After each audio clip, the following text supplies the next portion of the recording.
charged with finding out. This is what the task force is all about. It brings in players from different groups, from OIC, got health department, got black nurses, we got Carolina Family Health. We have, either one of you all can join in on our forces and have an input on what we do. But like right now, what we're looking forward to is coming back, digging back in, finding out why are we back up in the top 10, because that's what we do. Wilson County HIV and AIDS Task Force. And it's Raleigh Task for Black Nurses Rock is a nursing organization, and what we're doing is we are going around in the community and we're educating the community about health disparities. Health disparities are HIV, diabetes, hypertension, cholesterol, elevated cholesterol, anything that can cause a problem with the body. So what we do is we actually go in the community, talk to people at events, like they're having a Juneteenth festival that's coming up. Juneteenth festival is gonna be at Toy Stop Park, and we want everybody to come. And it's just a celebration of us not being slaves anymore, so to say. So with that, the Juneteenth festival, I think it's June the 16th, which is a Saturday. If not, it's gonna be the 22nd, but that's the Juneteenth festival. What it is, I'm coming to give you all the stats.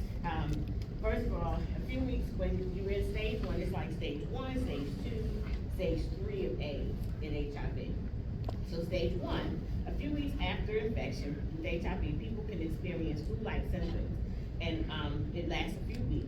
When people have acute HIV, they have a large amount of the virus in their blood, which means that you probably just got connected with it, like it just happened. And you like, all of a sudden you have like a cold out of nowhere, you have like flu, some kind of weird symptom that it wasn't there like a week or so before, and all of a sudden here it is. Not to scare you, because we know there's flu season and all that kind of stuff, and that does happen. But these are the things that are actually occurring with HIV as well. So with that, the body tries to fight. So what it is the T cells start kicking in, and they want to get rid of this, whatever it is. And they cannot, the cells cannot, and that's where the problem comes in, because the cells are fighting so hard, they building up, trying to fight something. That's how they actually find it in your system, because of what the cells are doing. So with that, it says many people have acute HIV and unaware of that they're infected, because the symptoms may be mild or mistaken for an illness, like the flu. The only way to detect acute HIV infection is through antigen antibody test or nucleic acid test, which is blood work. We have to get a lab drawn. I think you can swab the mouth now. You can do fingerprints, like when we're out in the areas doing events, and we actually are able to test right then. It takes like 10 minutes. We're able to test and see if you're HIV negative or positive. We'll let you know your results, and then we'll get you connected with your doctor. In North Carolina, has a statewide screening for acute HIV, and it was 144 acute HIV diagnoses, like in a 6-month period. So with that, the numbers are high. That's in North Carolina, not just in Wilson. The clinical latency stage is stage 2. HIV is active in the system, but the body is just kind of calming down, sitting down, being calm. When we look at the numbers, let me see. I just gotta get to that page, 1 second. Okay, it says newly diagnosed HIV rates among adults and adolescents in North Carolina by county of diagnosis. And in Wilson County, it says it's 18 cases, which is a lot. That's a lot. 18 cases. Now this is 2020, and then in 2022 it's 13.7. So the numbers are going up. We don't want the numbers to go up.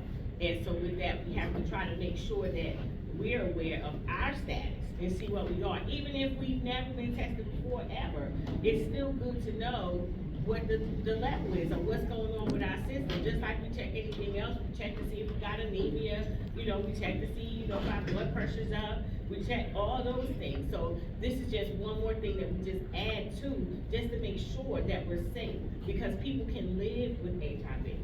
That's the thing, people just, oh God, HIV. No, you can live with it, but you just have to get taken care of, just like any other illness, any other hypertension, diabetes. You take medicine for hypertension, you take medicine for HIV. You take medicine for cancer, you take medicine for HIV. It's the same thing. It's just that one has a stigma around it, that people say, oh, they don't want anybody to know, they don't want to be bothered with that kind of stuff. but we have to try to be aware of what's going on in the world. We have to try to be aware of what is happening so that we can stay safe, because we don't know, and so with that, that was the stats for, the rank, as far as the diagnosis.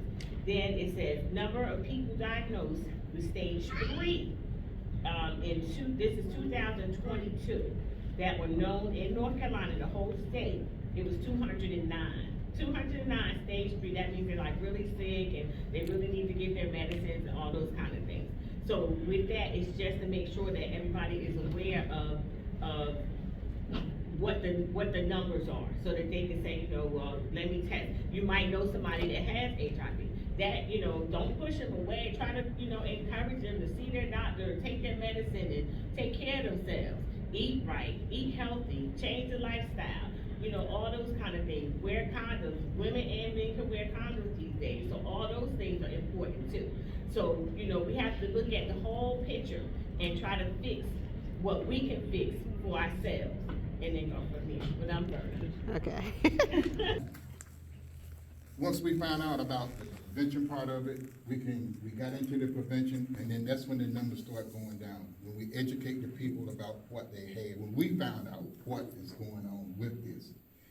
When it's stages, like Brenna said, it's stages to it. If you get in the second stage, it's kind of rough. Third stage is rougher. This is why we do prevention now. We educate so you all can spread the word. We educate you so you can spread the word. But the difference between HIV is just normal, but once they get in another stage, then that's when AIDS take over. Usually when we talk about, it started out as a black church. We could pray for the healing of HIV and AIDS, and now it's changed to the church week, because guess what? HIV just don't affect black people. It affects everybody. It has no, it don't care who they come in contact with. When they get it, you got it. And so some people are concerned about, how did I get it? Where did I get it from? What person did I get it from? That, you don't worry about that too much, because once you get it, you got it. And you just gotta work with it. And so, when it comes to prayer and HIV, that's what I want to talk about. Because, hey, Trisha, we went to school together, graduated together. But what I want to talk about is prayer and HIV. I know people saying there's no cure for HIV, but there's no cure for diabetes. You know what I mean? But the thing about it, it can be controlled. It can be controlled. And so, you said, well, we're gonna pray for. You pray for healing. Think about it. When you pray for healing, just because you have a thorn in your side, don't mean God can take it out. But you're gonna be content with that thorn, and you're gonna keep moving forward. So you're praying for the soul. You're praying for the soul, because regardless of what disease process you have, you are praying for the soul, that they come to Christ, so they can deal with their HIV, but also have Christ in their life, and things will be so much easier. And if everybody had Christ in their life, everything would be much easier. I mean, you'll be at the point where the people that have HIV or diabetes, one just as bad. I won't say, y'all might think I'm wrong, but one's just as bad as the other. If you don't take your medicine, you're gonna have problems. If you don't take your medicine for HIV, you're gonna get a lot of different infections. If you don't take your medicine for diabetes, guess what? You might go to a diabetic coma, you might get abscesses, you might get sores that won't heal. I mean, there's a lot of things. Some people say, I'd rather have HIV than have diabetes, because HIV is one pill once a day. Take that one pill once a day, and that will keep that virus under control. And when that virus is, y'all living about time. When that virus is under control, I mean, they move forward. They have babies, they don't have HIV. They may have a husband that don't get HIV. I mean, but you have to keep the virus under control. And so we have to pray for their soul. We pray that they come to Christ. We have to pray for our kids, because a lot of our young kids are coming in to the clinic with HIV. I mean, we screen almost everybody that comes to the clinic. So you can have it on file. Hey, I'm HIV negative. And so when you're HIV negative, you got other problems going on, they won't worry about HIV, because they know you're negative. But if you are HIV positive, we're gonna look for other things, because we know what that is. We know how to treat that. But the other stuff is what we have to get control of. But like I said, the people that come in, they don't want nobody to know. Sometimes we're the only people that they talk to about it. I got one minute. our main thing is that we have to get ourselves right, so that when we do pray for people that have diseases or pray for their healing, that we get a word through. But when they come into your church, you gotta receive them. You're not looking at we're not dealing with the flesh. We're dealing with their soul. We're dealing with their spirit. We want them to be able to love like we love. We want them to be able to pray for themselves like we pray for themselves. But that's what we came back here today. Talk about the balm of Gilead. Y'all can look it up online, and it's talking about is there any healing in the land? Where is all the prophets? Where is all the healing? Where is the balm? Okay. Thank y'all so much.